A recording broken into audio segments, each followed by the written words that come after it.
tweet to say, wait 1 second, guys.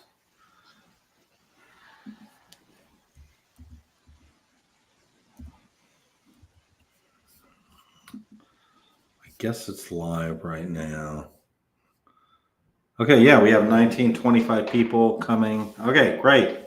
Okay, guys, we are now live with apsk32.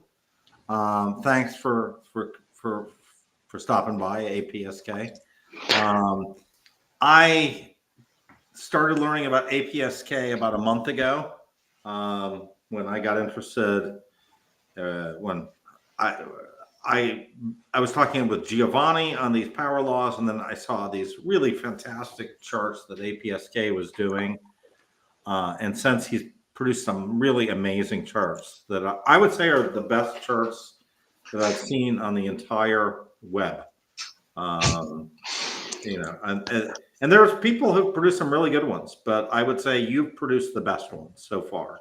Well, and not only you've produced really great charts, but you've sliced and diced the data in ways that I don't think any of us had really thought of.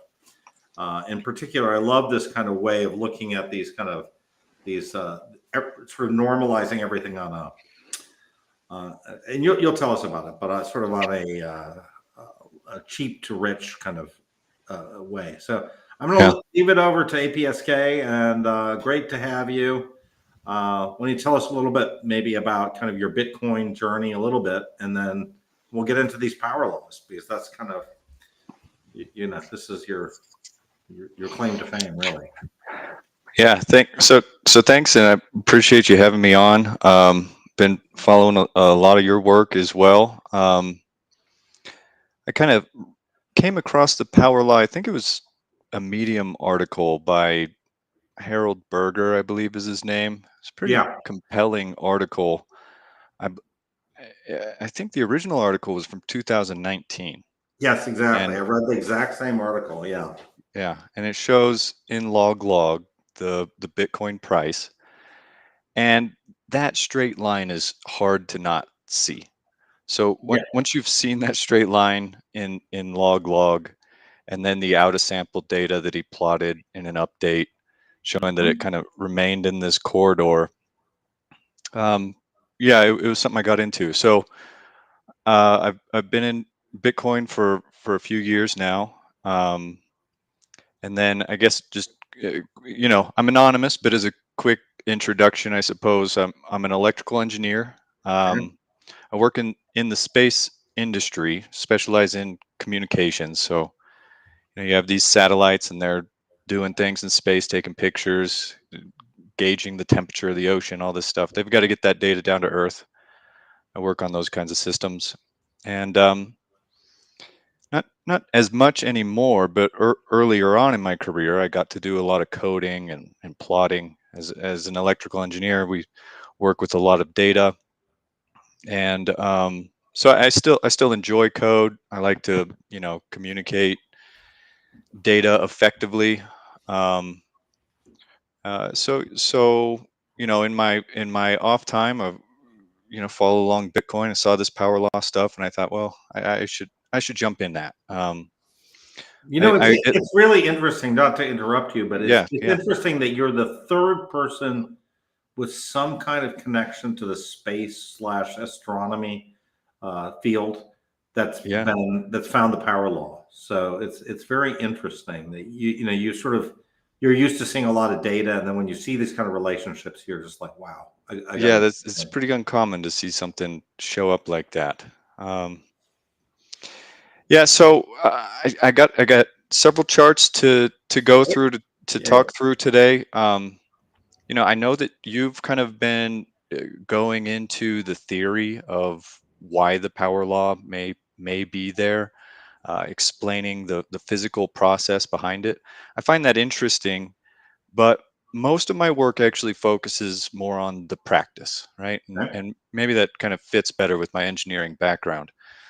But for me, I wanted to validate the power law. I wanted to, for myself, make sure that this straight line wasn't some oddity that H.C. Berger had, mistakenly plotted. And then also I wanted to explore ways that you could apply it. So that's 90% of the work on my X account is that one of those two things. Right. So yeah, so just as a quick intro before I jump into the slides, I know you probably have a pretty broad viewer base. One thing I've learned is that even log plots are not necessarily natural to everybody, right? So depending on where you're at in your experience, background, data analysis, history, even just seeing something in log can be kind of confusing. The term power law can sound a bit daunting, the fact that it has the word law in there.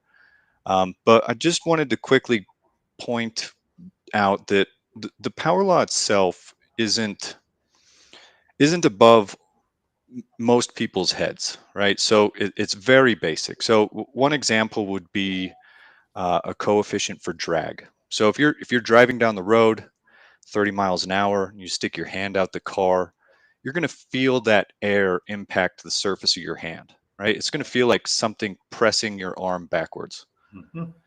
If suddenly you increase that speed from 30 to 60 and you still have your hand outside that window, the drag coefficient goes like the square of velocity. So you've doubled your velocity from 30 to 60, but that pressure that you feel in your hand is now going to feel something like 4 times because you have this exponent to the 2. If you double it again, so now you're going 120 miles an hour, that's now 16x. So it's going to start to feel pretty uncomfortable. You're probably going to pull your hand in the window at that point, right? So but these things they pop up kind of all over the place. Some relationship of your input to the square of the output or to some power of the output. And really that's all the power law is it's just saying that the output is some relationship to the exponent of the input. So then another piece of very kind of light math that you need is this idea of regression, or the simplest type of regression is linear regression. So an example here, I think a nice one that maybe many people would run into is when you're purchasing homes, the size of the house is generally listed in some sort of square footage, right? So I think people can understand that every home's unique. The age of the roof might be different. Its proximity to a school, something like that. There's a lot of variables that go into the price of a house. But in general, I think it's pretty easy to appreciate that the more square footage, the higher the price. And so if you kind of plot that on some axis where X is the square footage and Y is the price of the house, there'd be kind of a noisy set of dots in there, but you could more or less draw a line through it. And more or less that's all regression is what's the best line to draw through the dots. And what that does is once you have that line, since it's an equation, this y equals ax plus b kind of thing, you can now estimate what an unknown house would be. So say you have data for a bunch of different square footages, but you don't actually have data for 932 square feet, that very specific number. Maybe that's not in your data set, but if you know the equation of the line, you could plug in that number and get kind of a model or an estimate of what you think the house should be just based on square footage. And we're not dealing with house prices, but here we're dealing with the price of Bitcoin as a function of time. More specifically for the power law, it's days since Genesis. So we're going to see a lot of plots, some in log, some not, and these lines going through the data. But that, I think, at the fundamental value, those are kind of the two pieces of light math that you need to appreciate what's going on here. Great. Okay, so I'll try and share my screen. First time on Restream, but I think this should work. Okay. Perfect. So hopefully that's coming through. Yep. We can see it. Perfect. Okay, so again, going back to this idea that there's probably a broad audience here, I just wanted to touch on the differences between viewing data in linear log and log. So in each of these three figures here, I'm plotting the exact same data. Nothing has changed except for how it's shown on the screen. Okay, so each of the lines mean the same thing, and the fit line is the exact same thing. On the left, it got linear. That's what we're used to kind of looking at data in.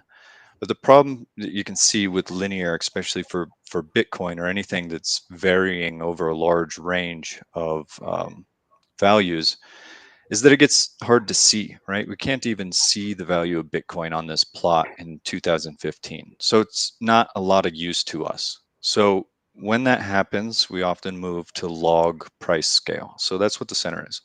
All I've done is change how the scale looks on the screen. Okay, so this could maybe one way to think about this is if you're in front of a mirror, right? You see your face. If you bend that mirror, your face is going to look different, but your face didn't change, right? It's stretchy now in some way. All right, and then same thing for log. Now, what we did to the y-axis, we're going to also do for the x-axis. And that's where you get this kind of hard to unsee straight line in price. Okay, so then if we jump here, and Fred, just step on me whenever you want. With we can talk about this, but as jumping into the power law fit, right? We have some input data. Our x-axis is time. More specifically, it's days since Genesis. But days since Genesis is not an intuitive way to look at a plot, so I just convert days to Genesis into years. So we're in log. We're looking at the fit of the power law on Bitcoin's price, and then below it here, I've just got the ratio of price to the trend line. Okay, so this is very much related to percentage gain, right? But it kind of takes the trend out of it so that you can just see your deviation around the trend. Just real quick, I want to pull something up on the side. Okay, so from my perspective, this is the entirety of the power law model, right? Again, a lot of interesting work can go into why is that line there? Is it physical? Is it magic?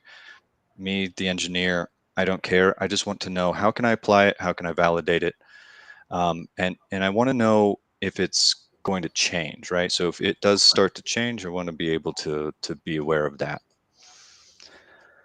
All right, so I'm going to flip into something that I've feel a little hesitant to show on screen. This was actually our very first interaction, Fred.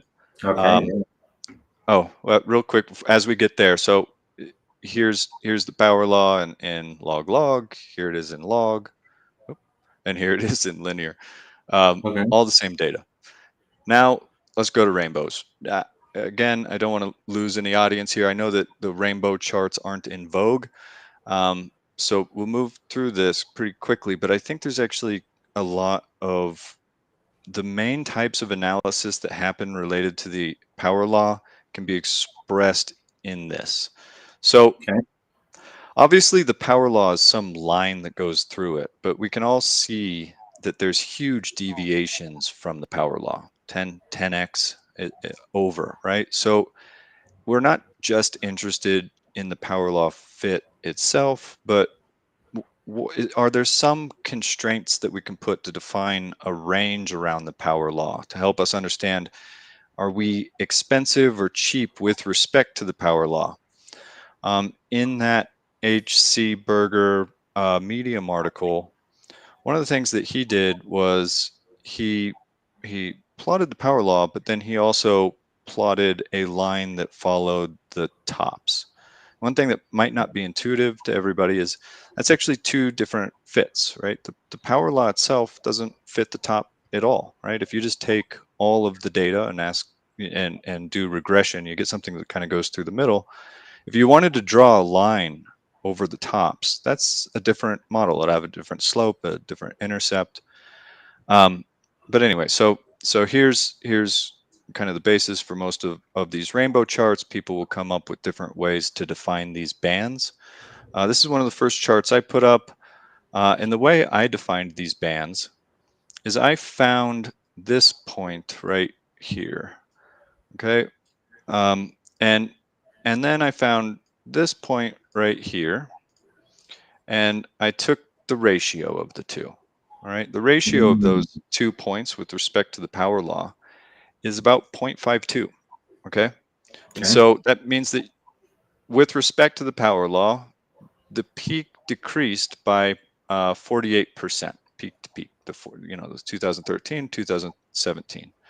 So then I just wanted consistent bands, and this is log. So in log, consistent bands is some sort of exponential decay. So in this legend here, I showed how I define these bands. This 11.9 is the peak in 2013. Multiply it by 0.52, and you, by definition, get the peak in 2017. But then, not by definition, but just by happenstance, you also get the peak of 2021.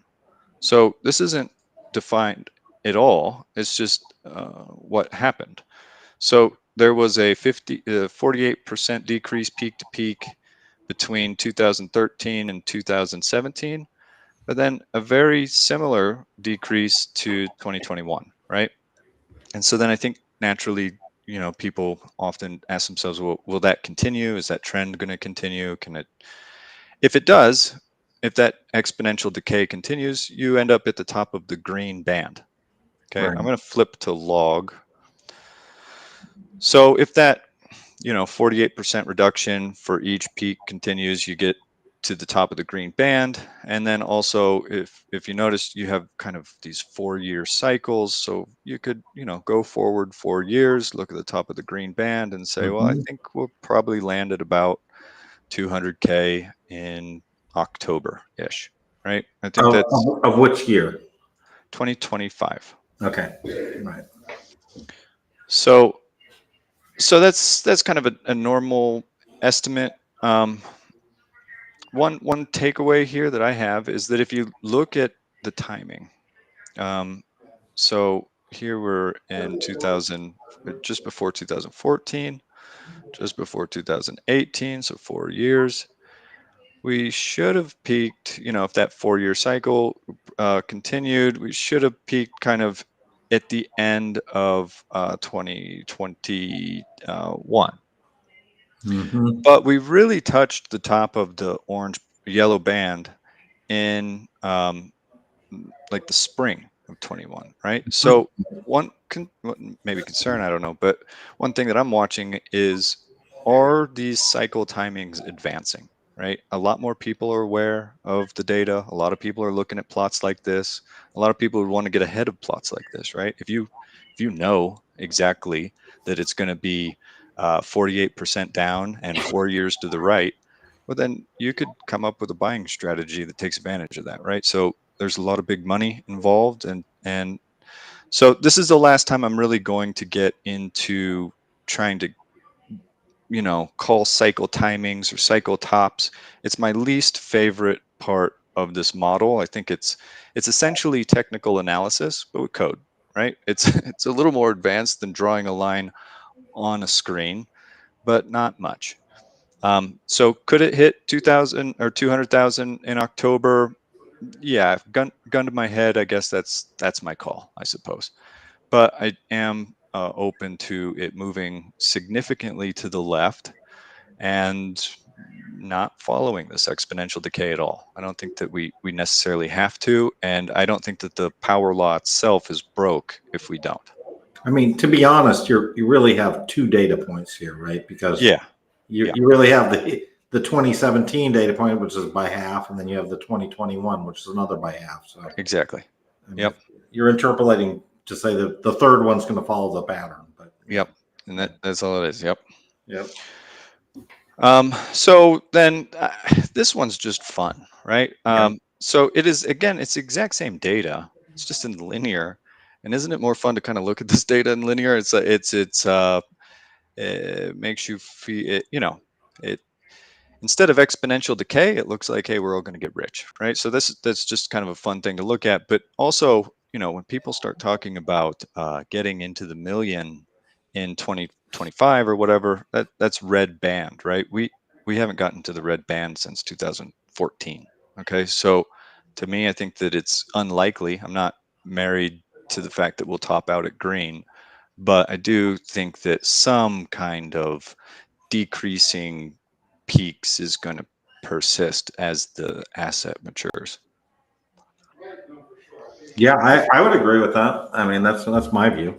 Yeah. So, yeah, so no more rainbow plots. I promise that was the last one. Right. So now other kind of applications of the power law. So if you have a model for what you think price is going to do into the future, then you could ask yourself a question like, well, what's the forward-looking rate of returns, right? Mhm. Your CAGR. And so this is just taking the model, computing the percentage gain for each year based on that model. And I guess my takeaway here is that is it diminishing returns, which is kind of a naughty word in the Bitcoin community. I would say so. I think some of the power law community would say no, because in log the exponent stays exactly the same, but we don't experience time in log uh, fashion. So, I think it's fair to say that it's diminishing returns. The But CAGR is diminishing for yeah, sure. For sure. I mean, in 2017 it was 100%. Now exactly. Yeah. now it's 40%, right? But So still great rates, right? I these are mean, amazing rates. That's what amazing. everybody should realize. Like, it's diminishing, but it's unbelievably high. 40% is unbelievably high. And a much more mature asset, the likelihood of going to zero, much lower than what it used to be. So I think even though you're getting lower returns, you can have higher confidence in the asset, and so you could potentially put a higher percentage of your worth into it. 100%. Yeah.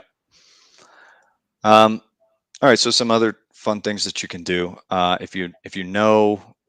Um, This is well, this is just solely based on price. So I haven't got into power law yet here, but a common rule of thumb in kind of retirement planning is you want the size of your asset to be such that if you drew 4%, that could cover your expenses. And then the idea is you could do that during your retirement to pay for your living expenses while keeping up with inflation. The 4% rule is really based on this 60-40 asset bond ratio. Here I'm applying it to Mhm. Bitcoin, so it's kind of different. But if you assumed that you wanted to replace the median U.S. family income, which I think is like $88,000 a year right now, Right. you'd need 34 Bitcoin today. But Yeah. back in 2016, you needed, what is that, like 4,000, right? Right. So you've gone from needing 4,000 Bitcoin to retire to needing only 34. And so then I think an interesting thought experiment is what happens if you roll this forward, right? Mhm. So the way I did this was I used the power law to estimate future Bitcoin price. And then I estimate future median US family income. I think I used something like it grows by 4% per year or something Right. like that, right? So some kind of linear Mhm. growth. Um, and then you can do the same exercise and ask yourself, well, how much Bitcoin do you need? I believe this is 2033. Well, Okay. under these conditions, it would be down to something like 3.4. So we're starting to get into the realm where I think more people could see this as an achievable target value to Mhm. reach for themselves. Right. Here's kind of a similar look. This isn't so much retirement, but if you wanted to start saving now, is it too late? Or how much could you expect? Right. So I threw down 1,337. It's just a fun number. I think this is in the ballpark of what most people who are fairly comfortable could save per month. I know Mhm. not everybody will have a spare, 1,300 laying around, but I think your upper middle class, this isn't necessarily unachievable. So if you saved that money into Bitcoin and Bitcoin followed this power law, um, what would you end up with? So on the right side here, you have the number of Bitcoin that you have, which is actually this curve. You can see that your while price is cheaper, you're saving more and more Bitcoin. It flattens out as price gets more expensive. But conversely, the dollar value of the Bitcoin that you hold starts off slow, and then as it appreciates with the price, it grows pretty quickly. So I think here you're getting what's that? A little over maybe 0.75 Bitcoin, saving this much per month. Hmm. So takeaway, I don't know what the takeaway here is, other than an exercise in if you started saving and the power law held, what would the size of your holdings be in the future? I think the takeaway that you're presenting is that you're not too late, and if you do kind of stack Sats very diligently over the next 10 years or so, a normal person might be in the in a normal person, say under 40 or even under 50, might be in a position to use this to provide a retirement. I think that's what Yeah. you're saying. Yeah. And I think another takeaway I have is this idea of a whole coiner is getting more difficult. But also, you don't necessarily need to be a whole coiner in Mhm. order to have significant holdings in the future. So this person, they ended up saving a three-quarter of a Bitcoin, but it's worth north of $700,000. Add that onto your 401k and your Social Security. $700,000 is going to be pretty significant to your um, average Joe, right? So Absolutely. okay, so kind of getting back to defining bands around this power law. Um, Hmm. One of the ways that you could do it is by percentages. So you could treat the power law as 0% deviated from the percent or from the power law itself, and then you could draw some contours. Here I'm in log, so the contours have constant width, but that means that they have compounding 33% uh, differences as they go up. So this first band is 33% gain, and then a 33% gain on top of that. So they compound as they go up, and they compound downward as they go down. So I think another takeaway here is to highlight that if you fall 25%, you need 33% to get yourself back to where you were. You can't go down 25% and up 25% and expect to be in the same spot, which is kind of maybe a non-intuitive thing, but fun thing to learn if you don't already know it. But then what I've done here is drawn contours off of previous peaks. So these first two green lines are from the 2013 and whatever the one before that, 2011, something like that. Here's the end of 2017. You can trace that out. Hmm. Here's 2021. So I actually don't expect us to get all the way here, but Okay. one thing that we might, again, I'm not big into TA, so I'll follow it as it goes. But um, even if we get 100% above, the power law crosses $100,000 in 2025. So 100% above that is $200,000 Bitcoin. So we don't have to return to the previous peaks in order to still have significant appreciation ahead of us. Yep. All right. So another way to draw a range around the power law is to think in terms of standard deviations. If you know what a standard deviation good is good. If you don't, I'm not going to get too heavy into it here, but the standard deviation tells you a bit about how wide the distribution is around your estimate.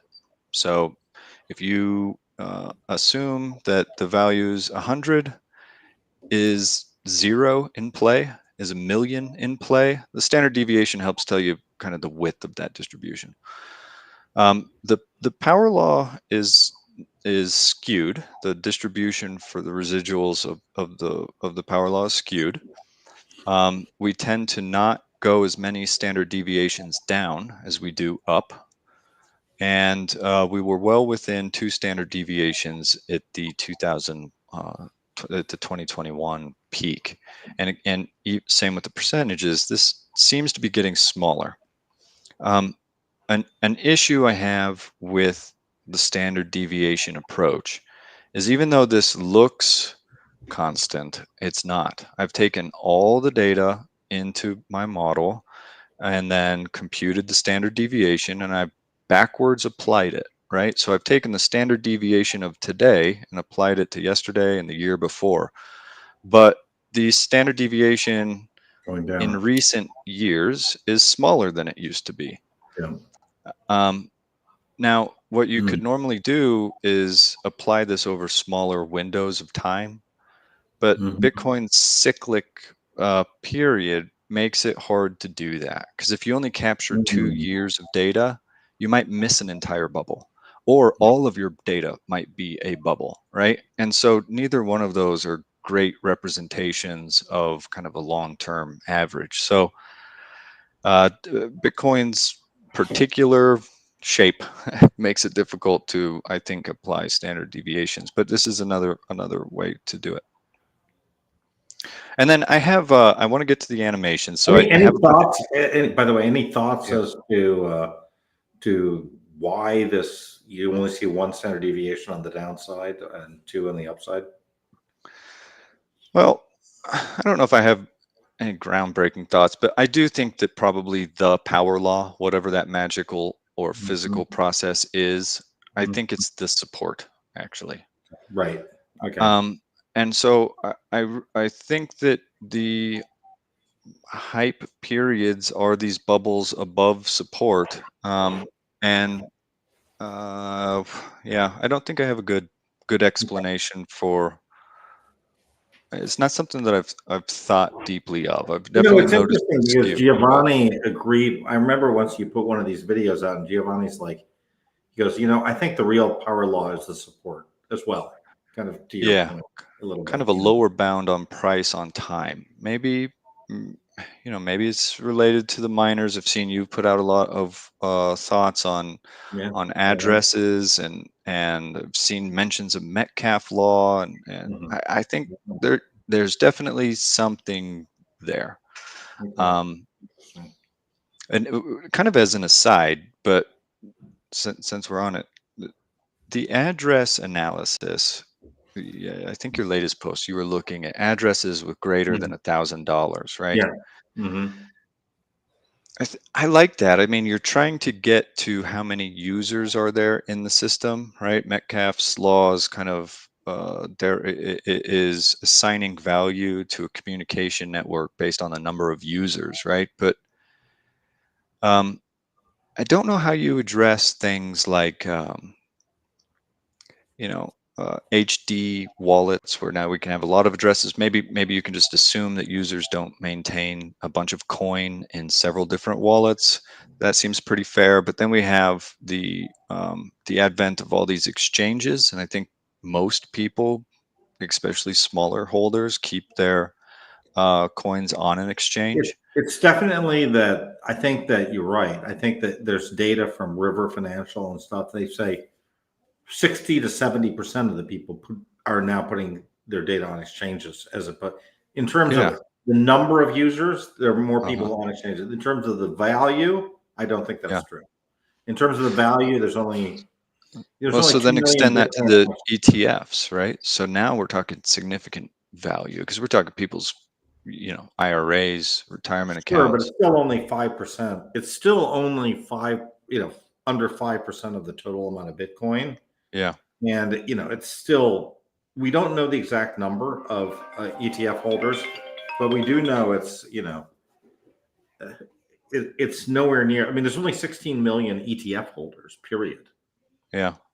so it's got to be, under half a So million. small enough that addresses is still a good It approximation of is. users. And Yeah. yeah, Or it's a good baseline, right? Maybe it's 2x that now, I don't know. sure, some constant multiple or something, Yeah, something like that. coefficient difference. Yeah. Yeah. Okay. So the next set of charts I want to get into look a bit different from the other. So I want to show how we go from one to the other. We saw Okay. this plot, which is just raw power law fit with Right. time or with the price axis, right? But underneath it, we had this normalized plot where we've Mhm. taken price divided by the fit.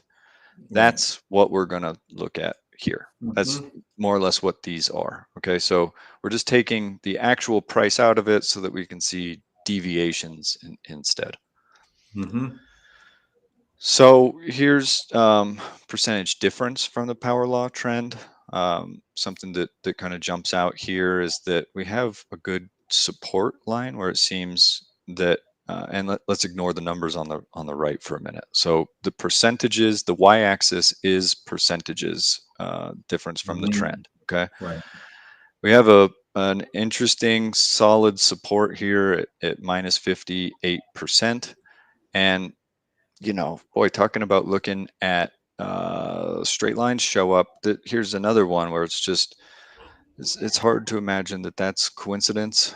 Hmm. Um, but that seems like a pretty solid support line for a guy that doesn't do TA anyway. Right. And then here we also see that decay. So this is kind of a straight line top to top. So that's in log going to be exponential decay. Yeah. And if we trace that out, maybe we end up on this line. So one thing that I get a lot with these plots is, oh, okay, so you're calling for a top at 205, right? And Mhm. no, I'm not. And this kind of goes back to an earlier post that you had that Mhm. um, what something like price today isn't the same as the price yesterday or something like Yeah, that, yeah. right? I posted Yeah, 69,000 is not the same as 69,000. yeah, right. Yeah. And and very true, because this this line, this say 78% above, Mhm. 78% above here is a lot different than 78% above over here, and it will Mhm. be different from 78% above in a year, right? So in the Right. animations, you'll see these numbers scroll by because the Mhm. thing that we've normalized out of this image is the power law trend line, which is ever increasing, right? So Mhm. I think you used a good phrase the other day. You said if we had a rapid move to this line, we'd expect it to be at this price, something like that. And Yeah, that's true. but So not in a year. Not in a year, yeah. right? So It's if different. tomorrow we all woke up and Bitcoin had increased by 78%, Mhm. and if we're near 0% deviation right today, which we're close there, then Bitcoin's price would be something like 115,000. But if we got to this 78% above line 6 months from now, this 115 would be, yeah, I don't know, 130, 140, something like that, right? Right. Higher than it is represented here. So then I put out a post and I said that if I could only look at one plot, it would be this one. Yep. And I still like this plot a lot. So in an earlier plot I showed, I'll just put it on screen again real quick, scroll back. So here's the standard deviations. We got -1 to 0, 0 to 1, 1 to 2. Mhm. All right. That's what we're showing here. So here's Mhm. the 0 standard deviations. Here's 1 and here's 2. Okay. So Right. this is the 2 to -1 range. Yep. And yeah, again, we have this kind of decreasing thing. Again, concern with this one due to applying standardized residuals backwards in time when when the standard deviation is changing with time. But still a plot that I like quite a bit. And it gives you some bounds. If we teleported tomorrow to 500,000, I would be concerned, right? Looking at this chart, clearly we're kind of Our deviations are getting smaller every time. So I wouldn't expect us to all of a sudden totally break that pattern. Massive inflation of the massive devaluation of the dollar aside, something like that. But a nice chart, and we still see kind of a nice support here somewhere down the -1. Perfect, no, but most data is not. So then last one, last, I believe, last static chart, and then jump into a couple of the animations. I made this. So when we're looking at price over support, this is obviously very much related to percentage difference, right? You take -1, multiply by 100, you got percentage difference. Mm-hmm. So so this is, oh, and then the other thing that I've done here is I've shifted to the support. So in all the previous plots, I was showing the power law, which goes somewhere through the center. But if we think that the power law, that physical process, whatever the thing is that's making this happen, Mm-hmm. um, if it's really the support, then I moving to wanting to represent it as a support. So number of ways you could do this. Believe in this instance, I basically do regression a couple of times. I do the regression, I throw out samples above the regression, I do it again. um, we could probably go back and forth on exactly the best way to regress this support line, but Mm-hmm. since these are macro trends anyway, this is good enough for me. Yep. um, so if price over support tells you something about the vertical, okay, that's what we're Mm-hmm. looking at here. So let's look at 2018, where something like 20, not quite 20, more than 10 multiples above the support. So that's what we see down here. These two peaks are the same thing, Mm-hmm. but that's the vertical. What if instead we looked at the horizontal? And give credit to this one, to Charts BTC. Mm-hmm. He saw one of my previous posts and said, "Hey, can you do that for years ahead instead?" Yes.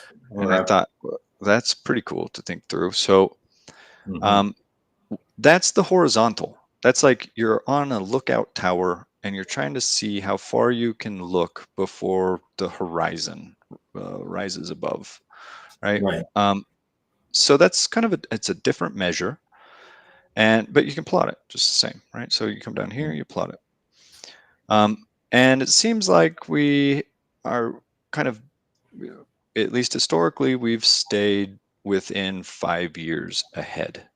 But a concern for me was that this seems to be increasing, and I don't know what its function is, and I don't know if it will increase forever. And if I'm going to use this as some sort of metric, I need to know how it behaves. Mm-hmm. So did some digging and little bit of algebra, and it actually has a relationship that's linear with days ahead. So if the ratio above, if these ratios stayed the same, which they don't, they decrease, but if they Right. did stay the same, this years ahead plot would actually be a line that continues linearly forever. Mm-hmm. But they don't do that. And I like the kind of real world interpretation of this. So the way charts explain this to me is, hey, I'm about to, I'm getting near retirement, and it's one thing to know how high above the trend line is I am, but I want to know how long it might take me to recover if it crashes. And so you can, and I really like that. So you can think of that like this. If you're up here, okay, and you know that you're 5 years ahead, what could happen? You could crash, the absolute worst case scenario, straight down to the line, straight down to the fit, the support. You can't go any lower if the power law holds, because that magical physical process is preventing us. It's a lower bound on price with time. But in the worst case, you could follow it. And if you followed it, it could be 5+ years before you recovered. Now, for the younger people with larger time horizons, that might be okay. If you're 72 Yeah. and your Bitcoin holdings are 100% of your retirement savings, you can't really afford to take that same risk, right? So this years ahead has a very, I don't know, physical, grounded Right. interpretation that I like a lot. Yeah. Obviously, we don't have to do the worst case, but it gives you a measure of what that worst case is. So then another thing I did is just to kind of gain some intuition on what these all look like is, okay, so I want to know what the zones look like if they're all saying the same thing. So I picked the top of the 2021. I used Mm-hmm. that as my box top.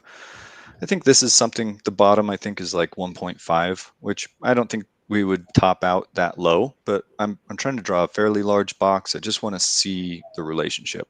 Okay. So if you know the ratios, you can then plot what that box looks like in price. Um, Okay. Yeah. and we see we kind of do cover. I think we'll come somewhere in the middle here, but if we end up peaking out later in 25, that $200,000 estimate's well, within that box. But then this was the one that I really wanted to gain the intuition on. Is 10 years ahead in i- a realistic thing to consider, or not, right? So and no, it's not, because I really don't see us getting significantly above this peak in price ratio. We could, but I see that as probably a pretty good upper bound. If that is an upper bound, then our years ahead metric is also upper bound, by somewhere a little north of 6. It depends on when you peak, because as I Mm-hmm. said, it grows linearly with time, but it's not 10. Okay. So anyway, this Right. this was interesting for me to think through, or at least gain some intuition on what this years ahead metric looks like. You keep on bringing up 2025 as kind of the sort of the end of the bull market, and or Yeah, doesn't have you to sort of, be, I mean, you sort but of said that, but do you believe that? I think, well, okay, so Does there's the obviously data some tell you sort of anything about that? 4-year pattern, right? Yeah. So we're clearly peaking on these even every other interval, right? But we Okay. were early here. Okay. So I think that earliness will continue. I think we're too early now. If we Okay. peaked today, we'd Yeah. be way. I mean, here we are, right? We're Right. way ahead. Mm-hmm. I don't think we'll peak that early, but I do think that we'll probably left shift.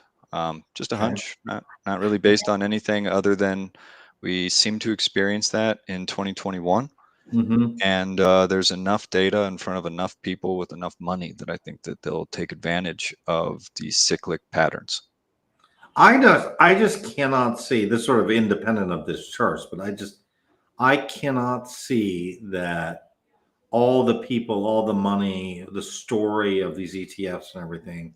I don't see it happening much, the mad rush happening much later than 2025.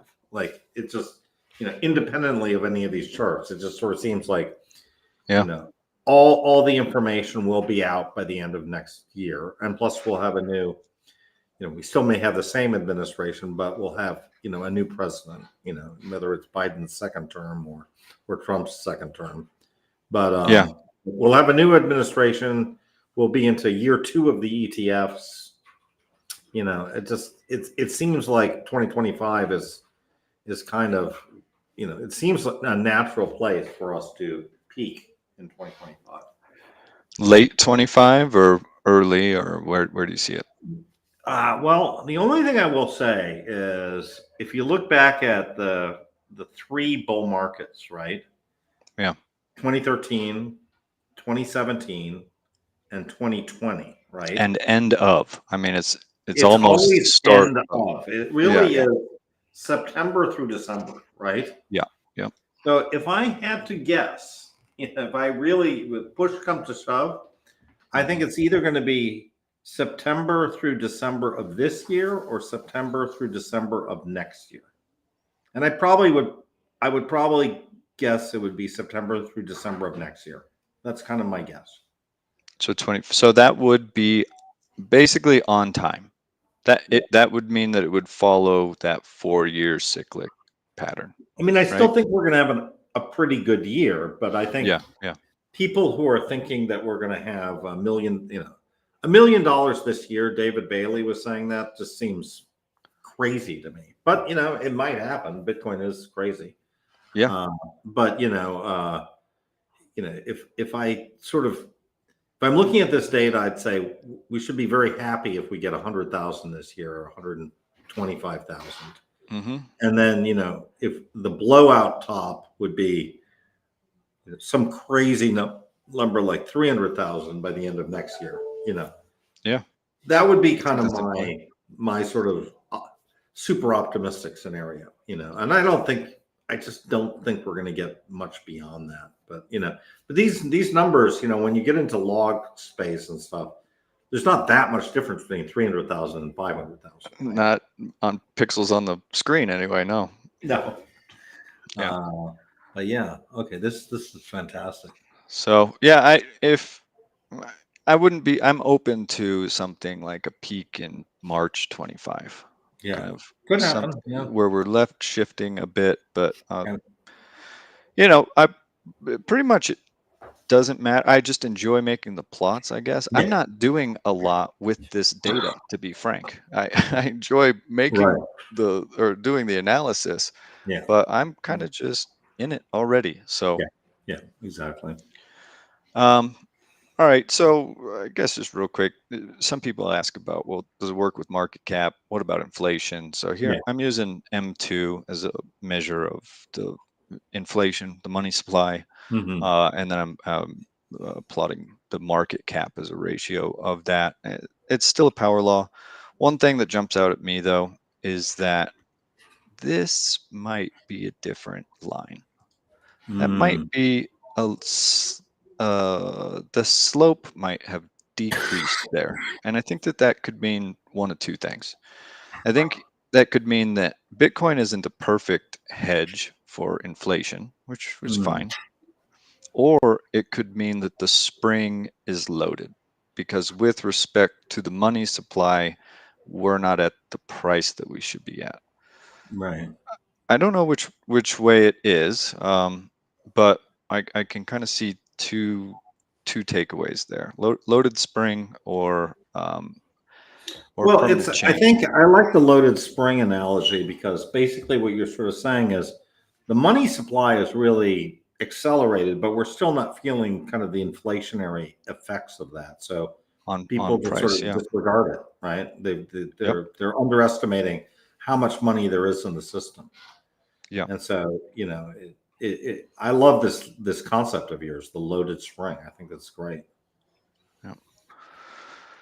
But Okay. So that. just to summarize your point, it doesn't matter. There's still power laws. When you look at it Yeah. relative to gold price, it's still a power law. No Yeah. matter which way you look at it, it's a power law. Yep. We might And I just need want to say for to. everybody who hasn't looked at data series like this, these things are not common because a lot of people are like, well, this is just common. This is normal. It is not normal, right? It's just, No. Yeah. Especially you see markets. stuff like this and it's just like, my God, Yeah. it's, yeah. All right. So if we can, I'd like to flip from kind of static charts to um, some of these animations, which is what I've been using to try to validate the power law.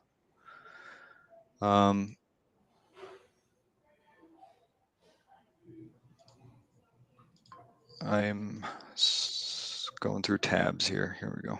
Okay. All right. Oh, beautiful. Let me Now, I hope this isn't. Some of these have music. yeah. I don't think this one does, but I'll try to mute all these. So what I want to do here is, some you could make the claim, look how perfect the power law is. It goes straight through this straight line. And it's been perfect forever. But if you animate this plot, what you'll see is that the parameters of the model have changed with time. And I Mhm. wanted to know, how have they changed with time? So I do that by plotting the current model using Mhm. only current data. So this dark line here is the data that I'm using to calculate the fit. I don't know anything about this gray data. I put it on the screen, but when Oh, I'm computing the model, I don't use it. I'm only mm, using what's in black.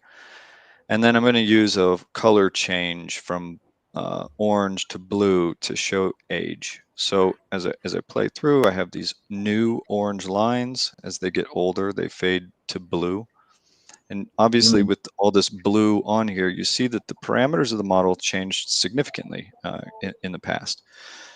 Now, what we'll see here is, as we start to get into 2016 and beyond, the model starts to kind of solidify. And so what that means to me is that for what is that, eight plus years, the predictive power of this model has been pretty strong. Obviously, if you used it in 2011, it would have predicted values that didn't end up being true. But yeah, from 2016 and beyond, you see where the orange line is. The orange line is laying over what would be the power law of today. So right. for many years, it's been predicting a very similar value. Yeah, my friend Stephen Perrino has a sort of a different chart, but it sort of says the same thing, which is that if you estimate the power law coefficient and you sort of say, where was it initially? Well, it was higher, right? It was like Yeah, 6.2. Then it drops, and again, exactly right around 2016, it sort of stabilizes out to the kind of current, yeah. 5.6 kind of levels. So same result. So And another way you could look at this is, if you take the power law of today and you plot it over the data, it looks great. But what if every time you compute the power law in the past using only available data, you froze the results? So that's, I think, sometimes called an anchored regression. So I'm going to anchor whatever the results are in the past. And here I'm using the standard deviation bounds. So we'll see the standard deviation is going to change. Here it's going to increase at first quite significantly. So we'll see the bands increasing, and then we'll see them moving around. But I'm holding it stable. So this area in here, it's getting kind of wibbly wobbly. That's because I'm freezing the past values. I'm not taking the right. current model and applying it to the past. I'm Mhm. only keeping the present values. So again, is it perfect? No, it wasn't. Is it pretty good, especially after 2016, 17? Yeah, I mean, we've even using these anchored values, you've Mhm. maintained yourself generally north of the -1 standard deviation level. Mhm. Wow. Okay, so then the power law is great to look at past data, but we probably, most of us, want it to be able to say something about the future. So how well does it predict the future? So here, what I'm going to do is, for each time step, I'm going to compute the power law, and I'm going to project forward 2 years in time using only the available data. So here I've got a tiny amount of black data to use. I'll Mhm. compute the power law, and then I will plot the value 2 years in advance. And you trace out a figure like this. So here I want to show the black data stops here, pre Right. 2013, but Mhm. I am plotting projections out towards Yeah. 2015. So 2 years in advance.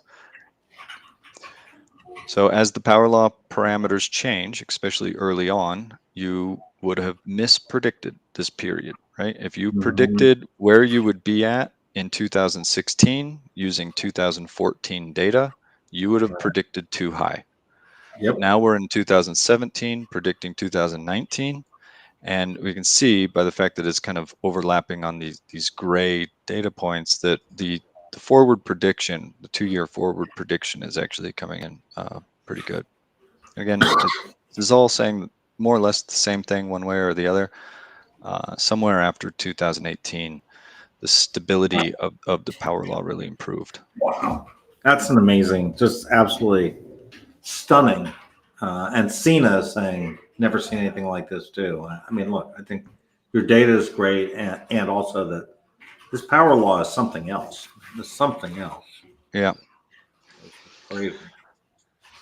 All right. So then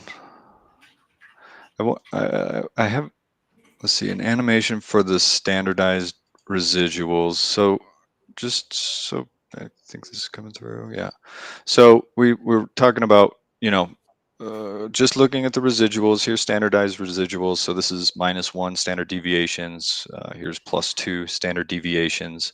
And then earlier we were talking about those numbers on the right only being valid for the day that you're talking about. So these Yep. values will be scrolling by too quickly to see, but they're increasing with the power law over time. But here I'm looking at um, how the residuals have changed. So again, if we take the most current data and backwards apply it, it looks great. But how did it evolve over time? And its stretching and shifting is a function of the standard deviation changing over time and the slope and intercept changing over time. But again, as we reach the later time, uh, is it moving around a little bit? Yes, plus or minus, less than half a standard deviation. But these peaks aren't moving totally randomly towards the end, which is a confidence builder. Mhm. All right, so promise I'm almost done here. That's great. I know probably experiencing some chart fatigue. Let's see. I have one on normalizing by M2 CPI. I think I'm going to skip that one. And okay, so here I'm going to animate. This is very similar. Here we're animating years ahead. Similar plot. Maybe we'll skip this one. It is very similar to the one we just saw. But again, Mhm. trying to build confidence that the data that we have today isn't just looking good on historical data, but it was actually expressive in its time. Mhm. All right, so this is probably my most viewed plot by far. We're up to Mhm. almost 750,000 views here. Wow. Um, I wanted to This is so do great. a few things. Let me make sure I'm muted. We got some movie music in the background, but I wanted to show people a log transformation in an animation to help them understand what it means to look at a log plot. I wanted to transform log time so that they could see how that changes and plot these contours in what I hoped was kind of an intuitive way here. So we start by showing linear, a slide to log price, a slide to log time. We shoot this little rocket across the support, show that it's, there's an equation here. We're not just making this up. You could, put this in Excel or whatever you want to plot your own data with yourself. All right, so then what these years ahead, I'm not sure that this really came across, but again, when we're talking years ahead, we're looking to the right. Instead of looking up and down, we're looking how far are we ahead of the trend line in time. So all that is literally the argument is days since Genesis. So if you wanted to, plot the contour for 1 year ahead, you'd add 365. It's that simple. When you add something like that on a plot, you're shifting the line to the left. So 5 years is literally just 5 times 365. And so if I drew a horizontal line here, this difference would be 5 years. So again, we don't want to show rainbow plots anymore, out of vogue. So we go with orange color gradient. And then zoom in. I hoped that this would show the connection to some of those other plots that we were looking at, right? When we're looking at it here, this is very much the same thing as a lot of the normalized plots that we've been viewing. It's just that here I've zoomed into a time period where it's normalized by the fact that we're just, on a very small window of time. And again, I wanted to communicate that this point here, 171,600, that means that in 5 years, the support will be 171,600. So we shoot a little animator across there and boom. So in 5 years, that's what that top line means. But everybody wants to know, when do we get to 1 million? So there we go. I'm not saying that this will constrain price. It might. It's probably a pretty good range. And, if we're picking ranges, this is a decent one. Do I know for sure that we'll never get 6 years ahead? I don't. But if I'm trying to come up with something realistic, this is realistic to me, right? We're somewhere between 2031, 2036, we're looking at crossing that $1 million mark. And then just for the inspiration, you zoom way out, you show the whole thing, there's that $1 million mark, and then you show it in linear, because it's harder to read, but boy, does it make you feel better about holding Bitcoin, right? This is diminishing returns. We're showing diminishing returns. It almost seems crazy to be predicting something that's so big relative to what we have there. And you look at it that way, it's just like, wow. And people would consider this bearish, right? I mean, you talk power law, people think, oh, that's a bearish model. But I look at this and I think, well, goodness sakes, what have I got myself into? And so that's it. Wow. Okay, APSK. Your work is amazing. Just absolutely thrilled that you could get here. We got a pretty good audience. We got 4,000 people who looked at it. Everybody's going to follow you who already doesn't follow you. But thanks a lot. You're great, and really appreciate your work, man. It's it's all about I think you nailed it, because it's all about everybody just getting more confidence and to hold the Bitcoin that they have, right? Or potentially to buy more. But APSK just made his presence known. GOAT. Yeah, absolutely GOAT.